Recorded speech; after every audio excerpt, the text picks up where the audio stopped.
Well, welcome to the Business Spotlight series. My name is Heather Frierson, and I'm your host of the Business Spotlight podcast. And today I have Stacie Feller, owner and president of Kangaroof.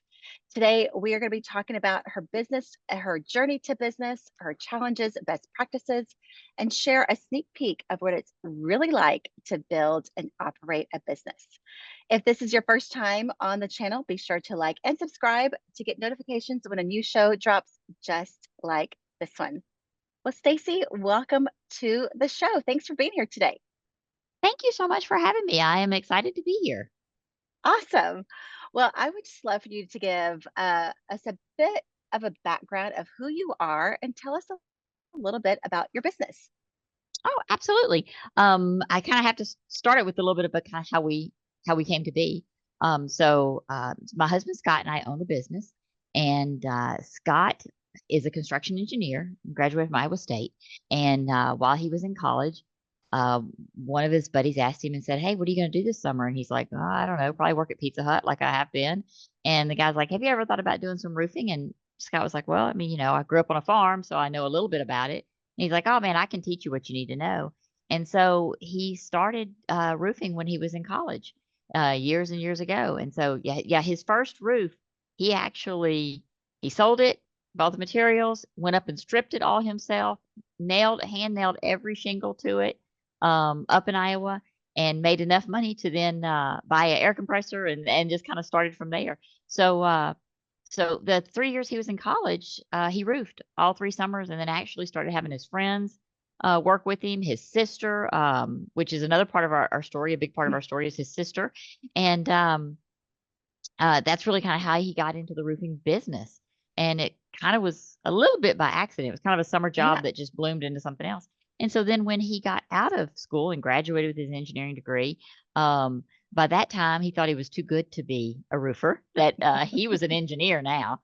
And so he went to be an engineer for a few years, and he built, some prisons in the Midwest and project manage those kind of things. But he has always been an entrepreneur at heart. That's just who he is. Mm. And one day, a pastor of his said, "Hey, Scott, you ever thought about going back out on your own and moving to somewhere where the economy's booming?" And he's like, "Yeah, a little bit, but I don't know where that is." And that was back in about 99, 2000. And Mm. so at that time, Austin was booming. And Mhm. so his pastor said, "Well, hey, I'm going down to Austin. I've got some business down there to take care of. If you want to come with me, you can see it." And he drove down with him to Austin and fell in love with it. And so picked his family up, moved to Austin, and thought he was still too good to be a roofer. So he's going to be a general contractor. And his sister moved down with him, and so they worked together, and they were general contractors. But what he found is that while he was a general contractor, still a lot of what he did was roofing. Mm. And, but, he was like, "Man, I'm an engineer," and she had her degree in logistics, and so it was like, "Man, we can't just be roofers." And, but then the bust happened, and Mm. that's when everything dropped, and so, yeah, so he did a lot of that business, and then a hailstorm happened in Marble Mm. Falls, which at this time, I think that was about 2009 when a big hailstorm happened. And by that time, his parents had moved. Actually, they moved to Marble Falls from Iowa, so he had his family all down here. And so he calls his dad up after the storm, and he'll tell you broke as could be, and said, "Dad, can I come re-roof your house for insurance? Insurance will pay for it. Can I come do your roof? I really need the business." And his dad said, "Yeah, sure, come on." And he said, "Okay, I'll be there in 2 days. I've got to wrap up some stuff. I'll be there in 2 days." And he showed up in 2 days, and his dad had a list of 13 customers or neighbors that wanted him to do his roof. And he said, at that time, that's like God telling him, "You know what? I can be a roofer and I can be a good roofer and I can help change the perception of roofers one customer at a time." And that's really where it started. It started with, you know what? This industry, unfortunately, is fraught with, fraud and abuse, Mm. and a lot of that is because there is no barrier to entry. There's no regulations. There's no oversight, and so, a lot of people don't have great experience with roofers. And so he said, "You know what? That's I can help change that." So fast forward a little bit. He ends up divorced. He has custody of both of his children. And so at this time, he backs down to where he's just really it's just him. He goes out and sells the job. He orders materials. He superintends it, finds the crew, takes care of the customer. And then he and I meet, and I am widowed at this time with two little girls. And at this time, I'm working in the insurance industry. So my background, I spent 20 years in a corporate environment. And my last job was I spent 15 years with Texas Mutual, the workers' comp carrier. And so I left as a vice president with the workers' comp carrier Texas Mutual in 2016 to come work with my husband. But before then, when we get married in 2012, I asked him, I said, you're 42. You can't climb ladders forever. Have you thought about making this into something bigger? Your goal is to help change how people feel about the roofing industry. You're going to have to grow this thing to do that. And he's like, yeah, but I really don't manage people well. That's just it's not a gift for him. And I said, well, I do that all day long. Maybe I can help you with that. And so, so this was about the time we got married. And about that time, his sister, who lived in New Braunfels and had roofed with him through college, calls up. She's working at Coca-Cola in San Antonio. And she calls up crying and says, I'm a single mom. I have a 2-year-old little girl, and I never see her because I have to be at work at 5 o'clock, and I don't get home till 4 o'clock, and I'm driving to San Antonio, and my roommate, God bless her soul, is raising my child for me. I have to get out of it. I can't do this anymore. And so Scott and I talked about it, and he said, she's knows the business, and we're going to grow this thing. And so she was our first employee. And she came on board, and it was the three of us. And we used to, for the first couple of years, I would take my lunch hour when I was at corporate, and we would meet at Trace Amigos off of 290 and have lunch. And we would have conversation about how do we make the phone ring? How do we get customers? Mm-hmm. How do we get, we started to grow this business. And so it grew large enough so that in 2016, I left my corporate job and came on board with Scott and Amy. And so by this time we were about, I think, $3 or $4 million in revenue at that point. So when I married him, he did $275,000 in revenue. And so we'd grown quite a bit by then. And and so we started continuing to grow the business, and Amy was in New Braunfels and started growing her business, her territory down there, and it had grown so much that it really could sustain her on her own. So we spun off. We spun her off. And if you've ever heard of Roofer Chicks, she's the Roofer Chick in New Braunfels. That's her. I love that name. That's so fun. Yeah. Well, the name I'll share a quick little story of how the name came about. Yes, please. My sister-in-law is she's the roofer. I mean, she climbs the roof. She knows that she's technical. Wow. And so she was gone on vacation when she was still working with us. And in her truck, she used to joke about calling herself the Roofer Chick. Total joke.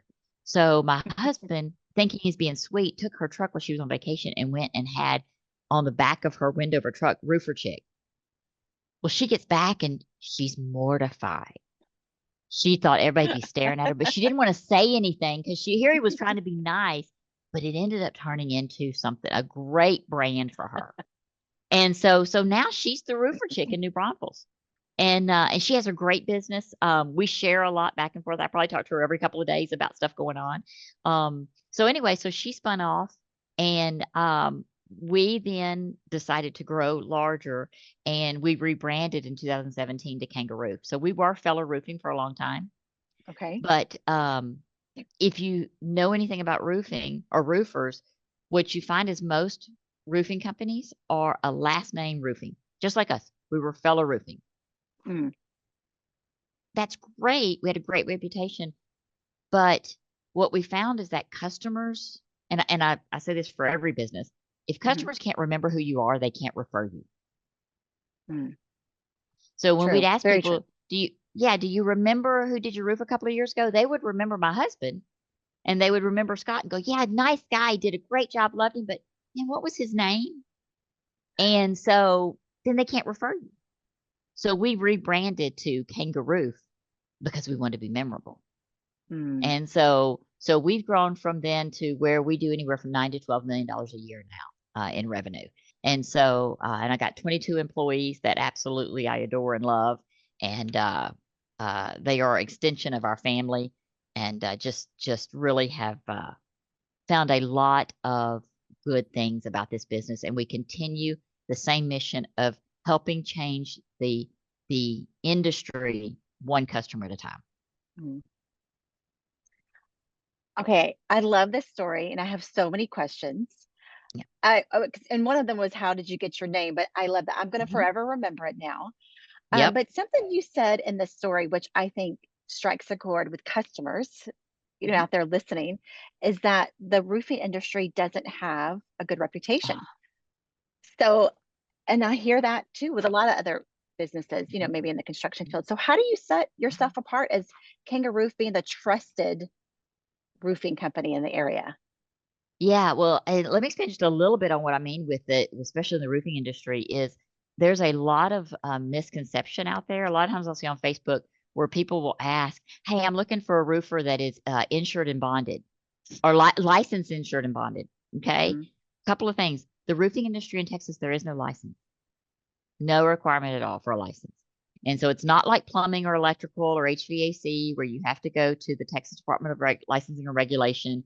There is none of that at all. Now, mhm, RCAT, who's the Roofing Contractors of Texas, has put together a voluntary licensing program.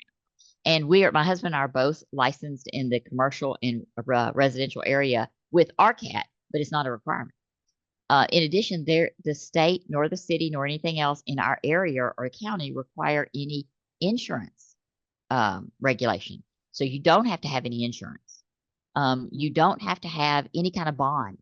You don't have to have any, you can literally have a ladder, a truck, and a hammer and be a roofer and go put a $30,000 roofer on your house and walk away and be done. mhm, And so what happens is unfortunately there are some bad players out there that actually go from town to town to town to town after storm. We call them storm chasers.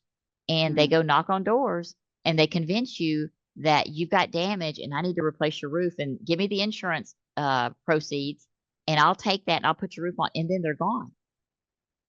Well, if you think about it, I'm taking off a roof that's taken off about 25,000 nails and I'm putting about 25,000 back on. Okay. If any one of those is misplaced, overdriven, underdriven, the seam is not right, that can cause a leak. And cause a leak, you don't see it immediately. mhm, When you see it, it's already been happening for a long time. Okay. And we're not perfect. mhm, And that happens. We have leaks that happen on the roofs that we do. It's rare, but when it does, I'm here to take care of it. And so mhm, that's what sets us apart. We've been in business over 20 years and I have a physical location.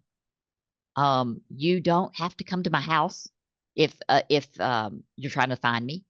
I've got a physical location where you can. I'm here 5 days a week. I'm here actually probably a lot of times 6 and 7 days a week. Um, but you can physically walk into our office and find mhm, us, and so which is not that common in our industry. mhm, There's a lot of folks that work out of their home. Nothing wrong with that. Don't have any mhm, problem with that. But if you think about it, if I'm having trouble getting a hold of you, I really don't want to go knock on your door at your mhm, house to have a to have to have a confrontation with you to come fix my roof. So mhm, so that's one of the things that makes us that's different is the longevity. Most roofing companies go out of business in 3 years. Okay. mhm, And I'll tell you why that is. Um, the roofing company, people think the roofing business is lucrative. And while yes, you can make a decent living in it, it is not the lottery. And yeah, so what happens is somebody comes in and they look at all the numbers and they go, "Well, I can do it for cheaper than that. Kanga's going to charge you mhm, 28,000. I can do it for 22,000."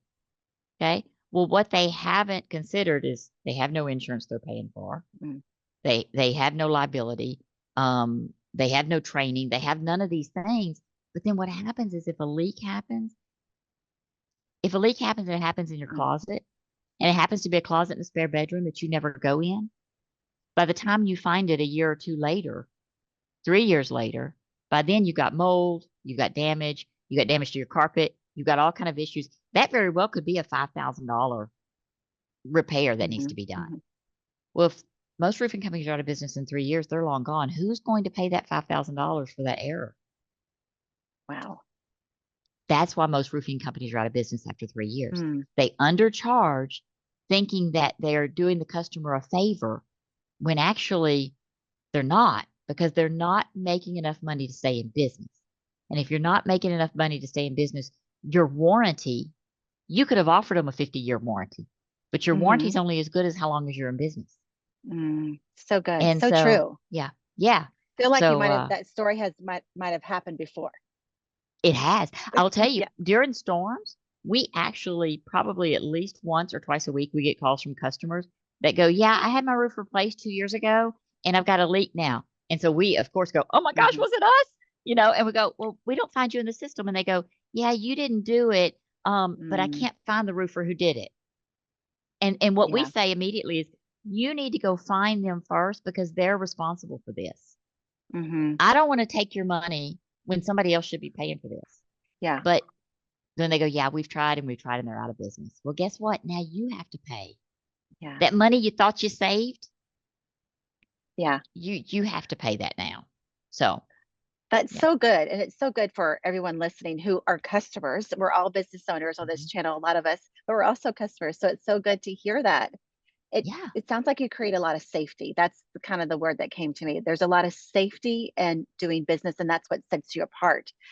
And so Mhm. with that, I kind of want to dive into some marketing because with someone Sure. like you who's been in business for a long time, you've created the trust that a lot of Mhm. us are in the midst of building or already do. How do you market for Kangaroof? What does that look like to get the word out, even though you've been Mhm. established to gain new customers besides the show? Yeah, absolutely. And so we work on two things. We work on marketing and branding. And so for Hmm. owners that are out there, that one of the key points that's a big key point is realizing those are two different things. So we really, when we decided to rebrand, we knew that we had to spend money to rebrand. We had to get our name out there. And so we rebrand a lot with our logo, and things like that. But a lot of what we do from a marketing standpoint is what we have found what drives us. Scott and I are big community folks. The Hmm. community has always been good to us, and we like to give back to the community because why else are we doing this? I mean, what's our purpose otherwise than taking care of each other? And so we do a tremendous amount of our marketing is actually through community events. So we do a lot of sponsorships of anything from little league teams to school events to like the Hutto High Steppers, from the Cedar Park Youth League to those kind of things, because those are our customers. And Mm. and I want to make sure I know it's important when these kids are at these activities, they are learning to be better adults. They are learning to, teamwork is a big piece of that. So those are not only the things we want to sponsor, but those are the customers we want too.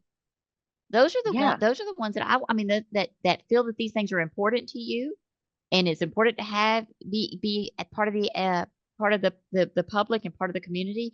Then those are the customers we want. So we do a tremendous amount of marketing Mm. through outreach of community activities, chamber activities we sponsor. Um, we sponsor a lot with schools. Education is super important to Scott and I both. We are both college educated. However, we are both believers in the trades, and believers that not every kid needs to go to college. We were big opponents whenever the whole big college was everything. Mm. Started about 10 years ago, and that's when our kids were in high school. And man, they were just pushed college, college, college, college, and Scott and I have 7 kids altogether blended, and Wow. only 2 have gone to college. Hmm. The rest either work in the trades. I went to a trade school. One works for me here. One's a graphic designer who learned on the job. So I mean, it's the the trades are a Hmm. huge industry that is needing folks desperately. and they provide great jobs. So we do a lot with the schools. One of the things we do is we give scholarships to kids that go to trade schools. So Mm. Round Rock, Hutto, Georgetown, we have scholarships available for $1,000, and Round Rock I think is 2,500. That if you are going to go to a trade school, and we would like it to be some sort of trade in construction. So it doesn't there is no roofing trade school, but if you're going for HVAC, if you're going for welding, if you're going for auto mechanics or something like that, you could be eligible for our scholarship because we want to encourage kids to do that and not take out student loans. Yeah. So, we try to live as much debt free as we can and try to keep our businesses debt free as we can. And so if we can give back to the community and help students Hmm. get into a good job like that, we want to do that. I think that's so smart, first of all, that you've taken the idea of marketing. Hmm. You could go down such a traditional path of marketing, but you've really expanded it to give back with Yeah, combining with marketing. And I think that's such a smart business model for our listeners to hear, that you can do both and reach the people absolutely. you want as you're involved in the community. And so I think it's so smart. And it sounds like that's probably has played a big role in how you've grown Hmm. your business. And honestly, at the end of the day, it feels good. I mean, Yeah. I like knowing that we have a business that we have been able to manage at a sense that has Hmm. funds available. I mean, because let's face it, if I don't have the funds available, I can't go spend it. And Yeah. so I've managed it in a sense that we've got funds available that I can go and promote and Hmm. help and contribute to these things in a marketing sense at the same time. So it's a Yeah. win-win for all of us. That is very good. I love it. Mhm. So when you look at your day to day in your business, you said Mhm. you're there every day, sometimes 7 days a week. Mhm. What would you think? How many hours do you spend maybe working in your business, like the job itself? And how many hours do you spend strategizing and planning? That is a great, great question. And I have worked so I have been in a CEO mentoring group for I just got my 5-year plaque. It's called Vistage. And so I have a business coach. And that's one of the things I am a workaholic and I love, love, love what I do. And I'm also one of these people who can produce things a lot quickly. And so I just soon let me do it myself.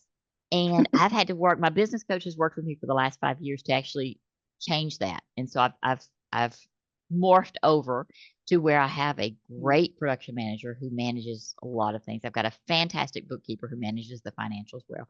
I have great support staff. And so I work in the business probably 25% of my time. Hmm. Okay. And that 25% in the business is things like um, things that my production manager or my bookkeeper can't necessarily handle on their own.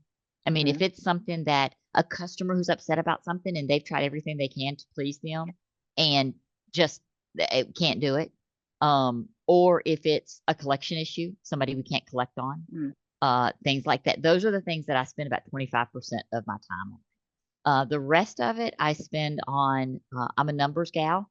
And so I spend looking through the financials a lot, and making sure that I'm doing cash analysis because our business Mhm. is very cyclical. So if you're a business owner and you've got a cyclical business, Mm. my dad taught us all the time as in business. My dad was a small business guy because net income is great, but if you don't have the cash in the bank, it doesn't matter.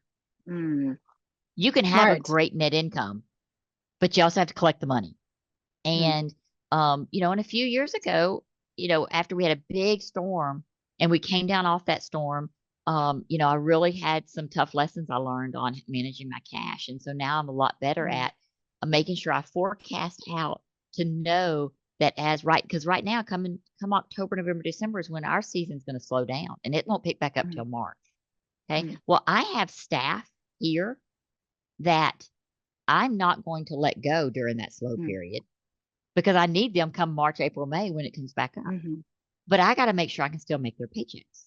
Yeah. So I spend about 75% of my time strategizing, making sure I've got cash and I'm going to have cash available when I need it during the slow times. Um, Looking to see where we are in our marketing standpoint and if there's anything. Mhm. I have a brand manager that helps manage my brand. and we have a roadmap basically that we look at for the 6 months that go, okay, what are we doing during these times here? Okay, I'm Mm, gonna March I'm gonna be looking at energy shingles, and that's what we're gonna be pushing. So at that point, I've got to then make sure that my sales team knows that's what I'm pushing during this time here. mhm, Here's what we need to know. Um, and then the big part that I've been working on lately, though, where I spend a lot of my time, is succession planning. mm, Um, I I love, love, love, love, love what I do, but I know that I don't want to do it forever. mhm. I do Sure. want to have a little bit of downtime.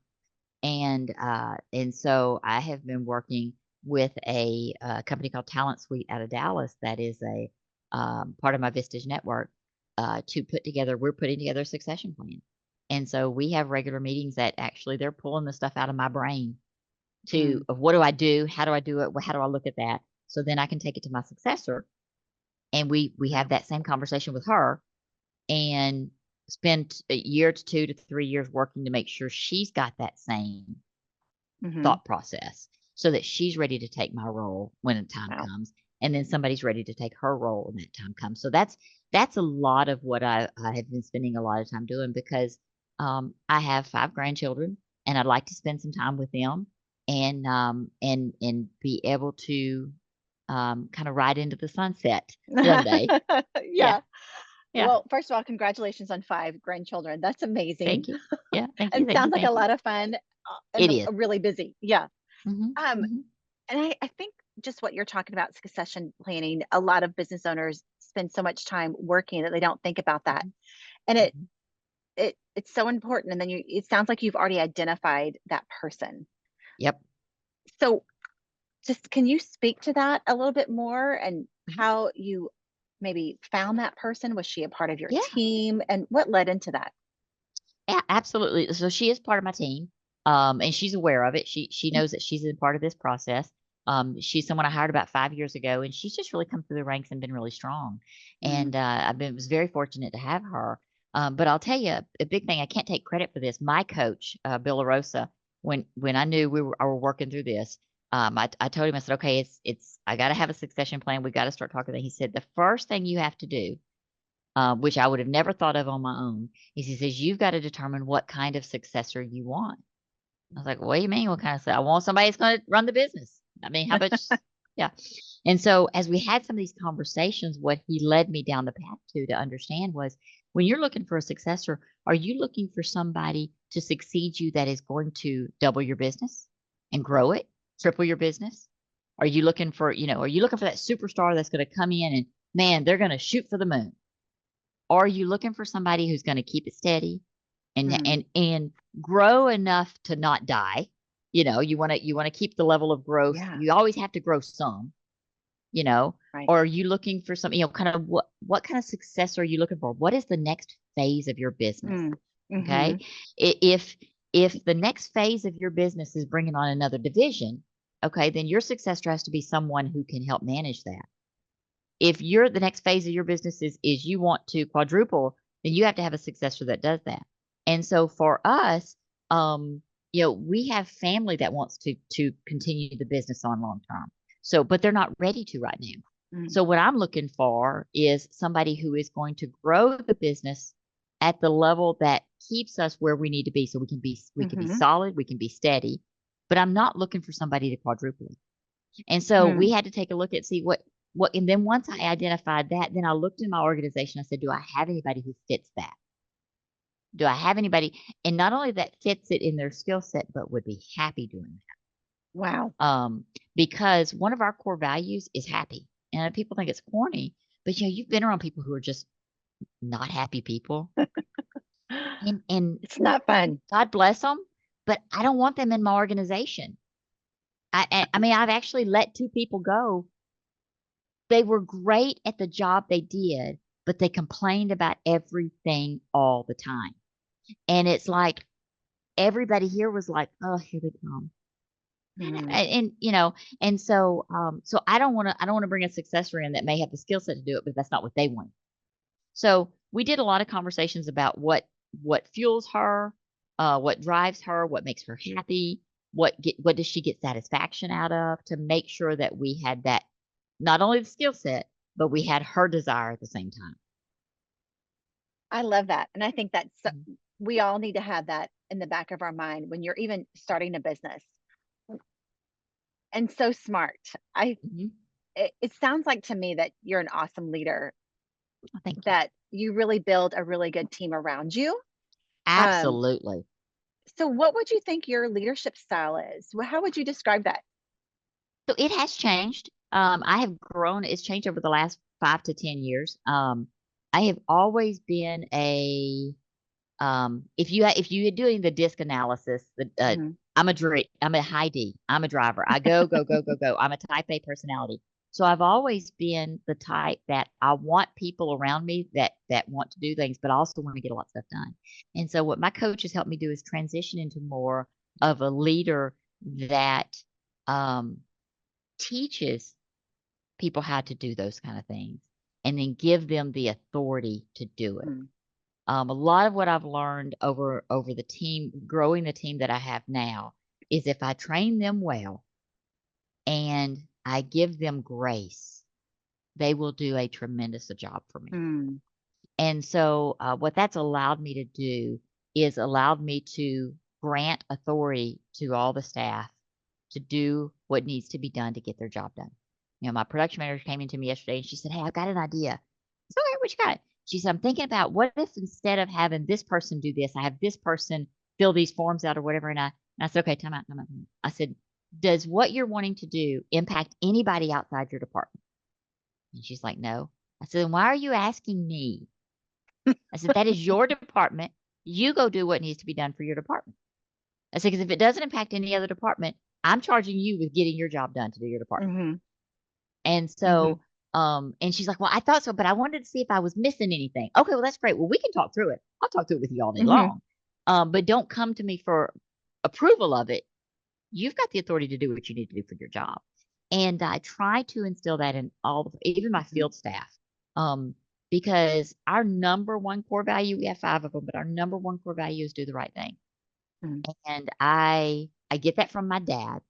My dad has always taught his 3 girls, you do things right, but you do the right thing. You can rob a bank and you can do it right, but it's not the right thing to do. And so anytime that, if one of my staff members are out in the field and they've got an issue, maybe have been that the guy sold a repair to replace this vent here. But really, when the guy gets out there to replace it, he realizes that there's also a little leak over here too. mhm, My answer to them has always been, what's the right thing to do? mhm, The mhm, customer called us to fix the leak. The customer didn't call us to replace this vent. The customer called us to fix the leak. So you fix and you do what we sold them.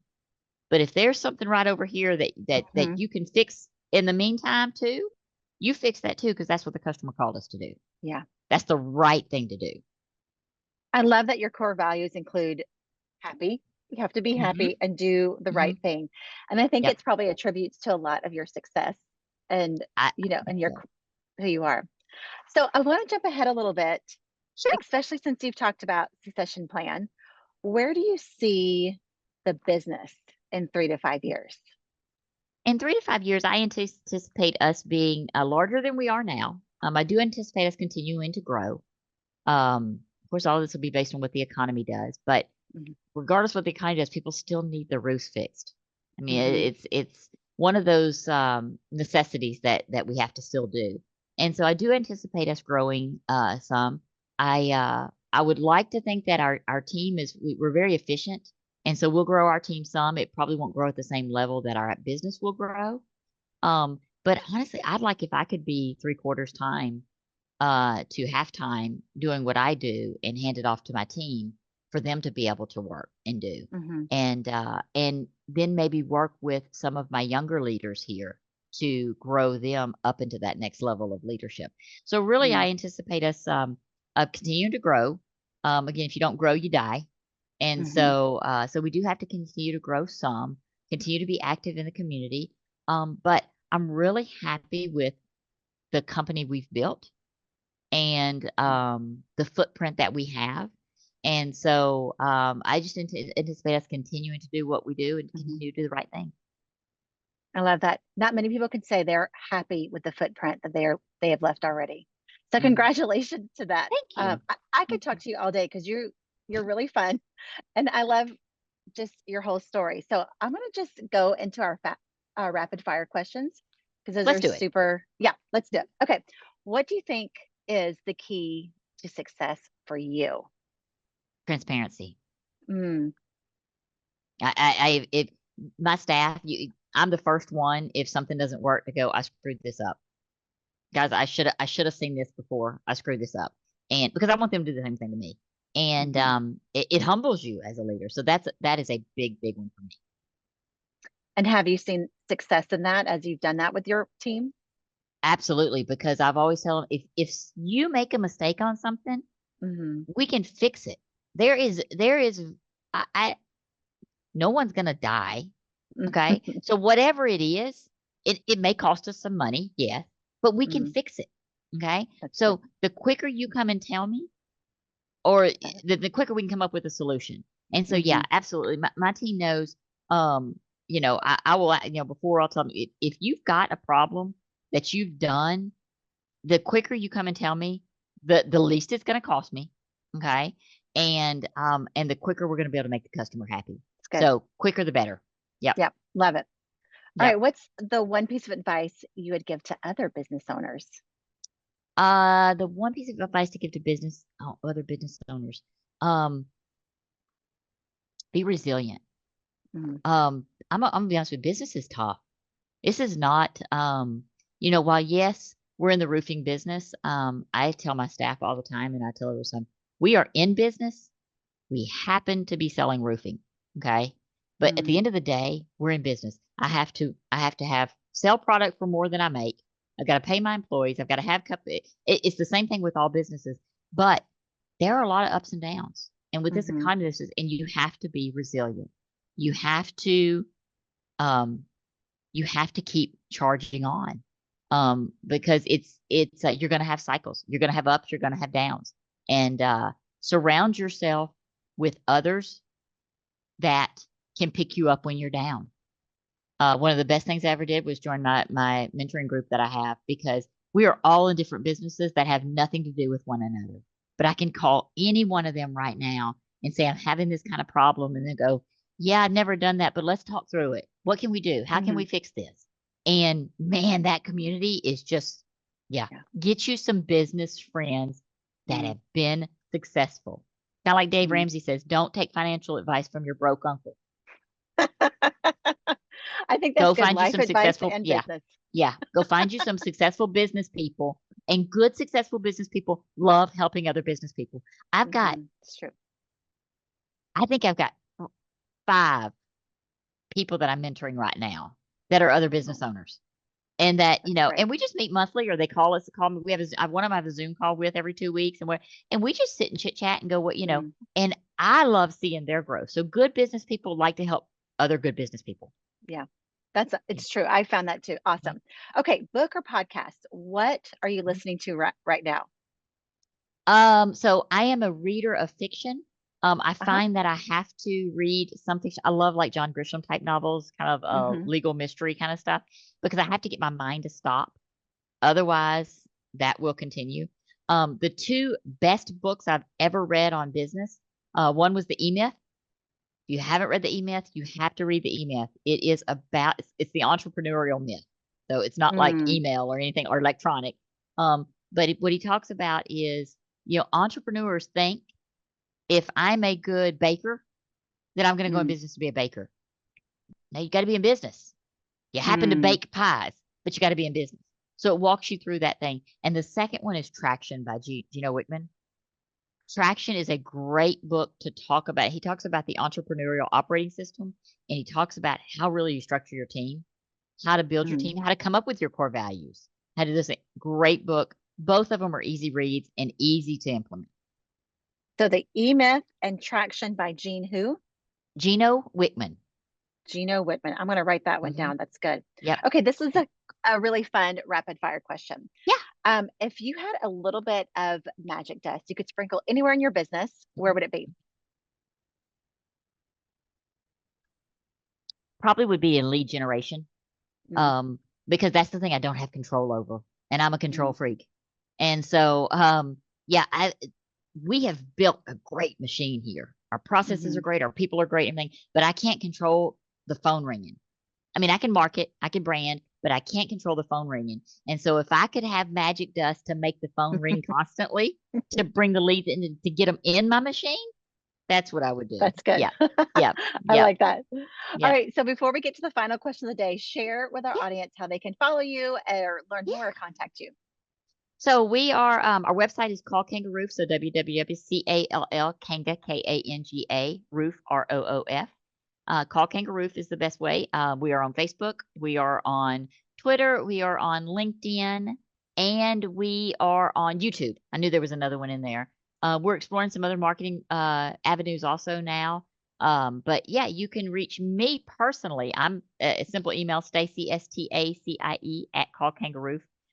If you've been a customer of mine, the very first email that you get from us is a welcome to the Kanga family email, but it has it along with a lot of other emails has my personal cell phone number in it. You can call me at any time. Call me, text me, email Wow. me. Love connecting with other business people.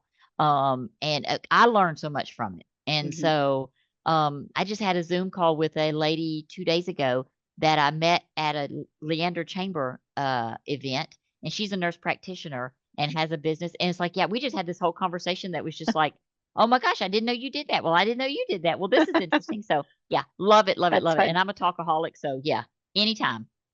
That's good. This is why this Yep. conversation has been so good. Yeah. Okay, last question of the day. What is most inspiring to you today? What is most inspiring to me today? Um, honestly, I gotta say it's my staff. Mm, Um, I have seen my staff go from, um, one of my guys when he started with me years and years ago, asked to borrow money his first week so that he could buy his kid a birthday cake and present. And now he is in a massive home with mm, making six figures with a great family, doing wonderful, and being able to pour into those folks, mhm, but then they pour into us too. I mhm. mean, yeah, so it's really what inspires me is seeing what we're being able to offer, but the impact it is on our staff, but then our staff, the thankfulness that they're able to go back. And then they go out and give also. So that's a lot of what inspires me today is Mhm. just seeing how well they do out in the community also. Yeah, I love that answer. Yeah. Thank you. Love it. So Well, yeah. this was a great conversation. One of my favorites for sure. So fun. I really enjoyed it. And I Thank just want you. to encourage all of our listeners, those of you that are watching, to save this show and come back because Stacie really had some great wise business nuggets that I think we all can apply. So, also don't forget to like Okay. and subscribe to our channel so that you get notifications every time a new conversation drops, just like this one. Thanks to everyone who joined us today. But, Stacie, really thank you to you. I really enjoyed having you on the show today. Absolutely. I'm glad I enjoyed the conversation. Awesome. Well, thanks so much. Bye. Thank you. Bye bye.